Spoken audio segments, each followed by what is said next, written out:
Welcome to Hope is Here. My name is Greg Horn, and we've talked about topics on Hope is Here that help, or I shouldn't say help, but that cause people to lose hope.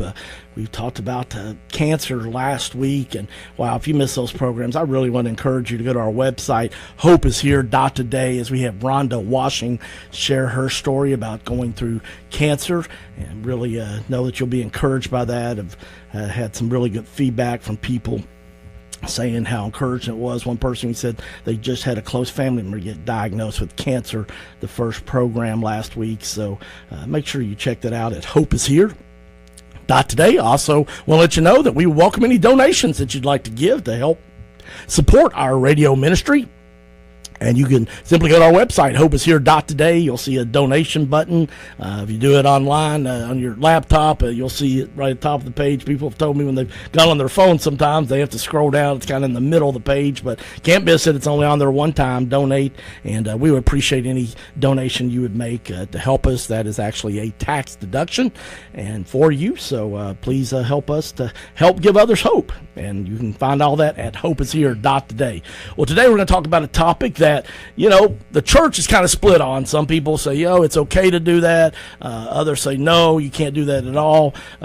Churches get criticized a lot of times because some people that say you shouldn't do this in church, but then in their personal and social time they do it. And that's the topic of alcohol. And we're not here to debate on any of that as far as what is right or wrong, but what we are here to talk about is the destruction that alcohol can cause. Now, Jesus did perform his first miracle at a wedding when his mom told him that they were out of wine, and he turned the water into wine. But we have seen today with all the many forms of alcohol, from liquor and beer and wine coolers, etc., that they could do a lot of destruction. And I've got a friend today that's with me, Brad McDaniels. Brad's going to be sharing his story, and he can tell you about the good and the bad of alcohol and just where he's found God's grace and mercy. And Brad, first of all, thanks for joining us on Hope is Here, man. Yeah, thanks for having me, Greg. I'm excited. I'm always grateful to have the opportunity to share what God has done in my life and how he has rescued me from the pits, so to speak. So I'm grateful to be here. Well, you did some research, Brad, that as I was preparing for this, I knew that the statistics were kind of overwhelming, and yet until you actually shared them with me before we went on the air here, I was even just my mind just was spinning with the statistics. Share some of the research that you found in preparing for today's program. Yeah, I think that we as a society, have a cursory understanding of how much alcoholism impacts people. But until I actually looked at the numbers, I really was unsure how much of an impact it had. And what I found was some 2018 statistics: 17.6 million people in the United States, or 1 in 12, suffer from abuse or addiction. 50% of adults have at least one family member who suffers from alcoholism. 7 million children have at least one parent who is alcoholic. Those stats are staggering to me. The other stats, Greg, that you and I talked about are how much is spent on promoting alcohol in the United States. And the one stat that blew me away was Q1 of 2016, $421 million was spent on ads for alcohol. It's an epidemic proportion in our country, undoubtedly.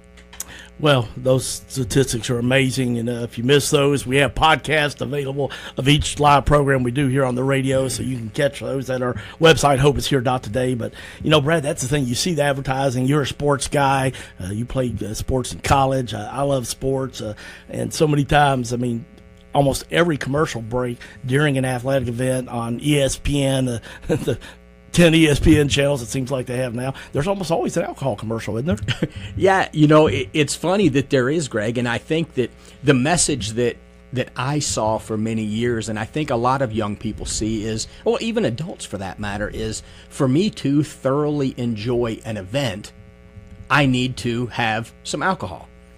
Like you said, that's what we see on TV. You see the commercials and the guys are throwing cans of beer to the other folks in the stands, and that's the only way to enjoy an event. And I bought into that for a long time. And as we'll talk about moving forward, I got to the point where I thought, how am I going to enjoy life without the substance? And that's a scary thought for anybody who is considering recovery or is in early recovery. I do some groups for a local counseling agency on addiction, and that's the biggest question that comes up. I'm not sure anything in life's going to be fun anymore. And I get that. And it's a matter of getting to the point where we are so tired of feeling the way that we feel that we're willing to do anything and allow God to do what only He can do. Well, you've got a great faith journey to share about that. And I wanted to meet you when you were here in Kentucky, but you were not born in Kentucky. No, I was actually born in Ann Arbor, Michigan. And I jokingly say, and I may have sent it to you when I wrote a little bit of my bio, I was born to the Cleaver family. They were perfect. Greg, you know my parents. Yes. And they're wonderful people. But we were that family. My parents, I went to church routinely, as did I as a kid. Sunday morning, Sunday night, Wednesday night, Bible school, all of that stuff. And I had a tremendously good childhood. One of the, and I'll get into my story a little bit more later, but in college I moved to Kentucky to play baseball at Eastern, and stayed. Met my ex-wife in Kentucky, who was a Kentucky gal, and we got married, had a kid, and spent years in Kentucky, and never left. And I love it, and getting close to leaving shortly, but have enjoyed my time here. Yeah, your mom and dad, the Cleavers, was a great description. When you sent me some information as we were preparing for this, I said, that is the great description. Your Wayne and Lana McDaniels, your mom and dad, just not better servant leaders than your mom and dad. And you've got a sister that her and her husband do ministry in West Virginia. Is that correct? Yeah. They, my brother-in-law has had a church there for, probably 20 years. He went to seminary down in Texas. And they moved back up there, and he's basically started a church like many of these church plants, doing services in schools, jumping from school to school because of, different issues, and finally has, built a church. I want to say they've got 1,000 members now, so which is much bigger than the average church in the United States. That probably is considered a mega church by numbers standards. Yeah. But yeah, doing very well. Yeah, that's great what they're doing up there. I've been able to meet him before at a couple of Leadership Summit conferences here. Been in Lexington. So, well, you came down to play baseball at Eastern Kentucky University. So go Colonels. My dad and sister are alumni from there. So I love Eastern. And you talked about you got married and then out of school, got a great job, and we're doing really well. So by the world's view, you looked pretty good. You were a college athlete, you married a pretty girl, you had a child, you had a great job, making six figures. Life seemed pretty good on the outside, didn't it? Yeah, I think about that a lot, Greg, that anybody that would have looked at my life would have said, man, you've got it. You've got everything that you want. You've got a lot of money. You've got a big house. You drive whatever kind of car you want to drive. You made it. And the interesting thing about alcoholism is we always strive to fill this void in our lives with something, right? For me, it was a house. This car made me who I was. This job made me who I was. And I'm always searching for something to fill this void. And by the world's standards, you can never fill it. I've had to learn that the hard way. I always thought this is the answer. And it might have been for a week, 2 weeks, a month. And then I go, now what? What's next? And the positive about alcohol, let me rephrase that, not the positive. The one thing that alcohol does really well is seemingly fill that void. You begin not... your self-esteem is all of a sudden really good. You always hear the story about guys that drink too much can dance well. Well, certainly that's not the truth, but what that's implying is that you just don't care. Exactly. And, so we think about these things in our lives that we struggle with, whether it's self-esteem, whether it's failure somewhere in life, whether it's some kind of a trauma that you've had. as a kid or even as an adult, that alcohol numbs that really well. And it allows me to, maybe for the first time, feel normal. Whatever normal is, right? Wow. That's a whole nother program right there, isn't it? Yeah, you bet.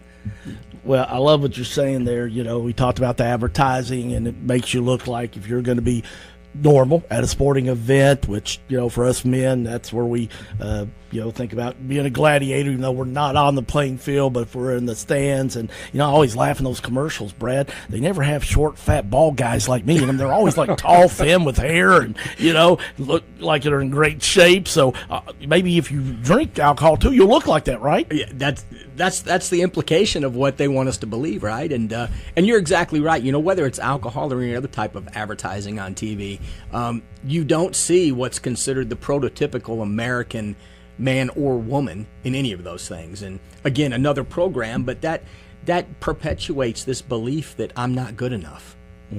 All of those things we see, and we hear the young girls. I've got a 17-year-old who sees those ads and thinks, I'm not thin enough, I'm not pretty enough, I'm not smart enough. And those are the things that lead us to something to make us feel better.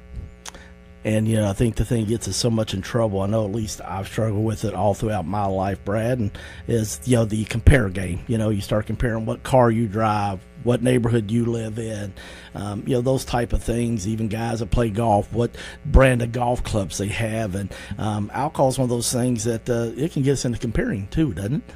Yeah, it certainly when you're a young guy, there's always that question about how much can you drink and still function, and all of that stuff. And one of the things, let me just back up, Greg, you mentioned comparisons, and I had to learn, and it's taken me years and years to learn this, that God made me the way that I am, and there's only one Brad.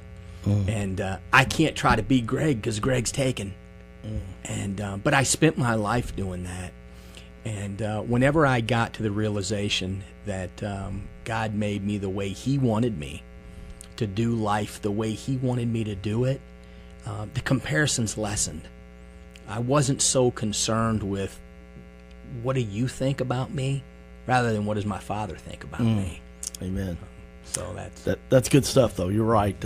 Until I was able to realize that too, our listeners know I just like you. I had the world by the tail, and a flood came, changed everything for me. And I didn't look at what clothes cost. Just went in and bought whatever I wanted at Dillard's, or I think it was called McAlpin's then, or Doll Hairs was still around back then. And now I'm going to Marshall's and making sure I've got the 50% coupon off at Kohl's, or going to Goodwill, and I could care less, because my identity's not in that as much. And I won't say it's not at all. I still have a little flesh I have to die to, but man, that comparison game, it can get out of perspective quickly, can it? Yeah, it sure can. And you hit something on the head that I hear people from time to time say, I don't really care what people think about me. Come on.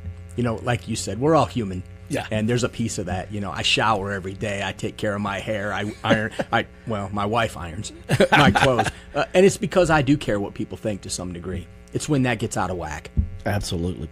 Wow, time's flown by here, so we got to wrap today. But join us tomorrow. Brad's going to talk about how his life did start to spin out of control. As you can tell, he just sounds like a normal guy, but yet, unfortunately, like a lot of people, alcohol just started to really cause problems in his life, and I don't know anybody that's not been affected by this topic. So I hope that you'll invite somebody to join us. If you tuned in late, I want to remind you can always catch a podcast of our live radio programs. Just go to our website, hopeishere.today.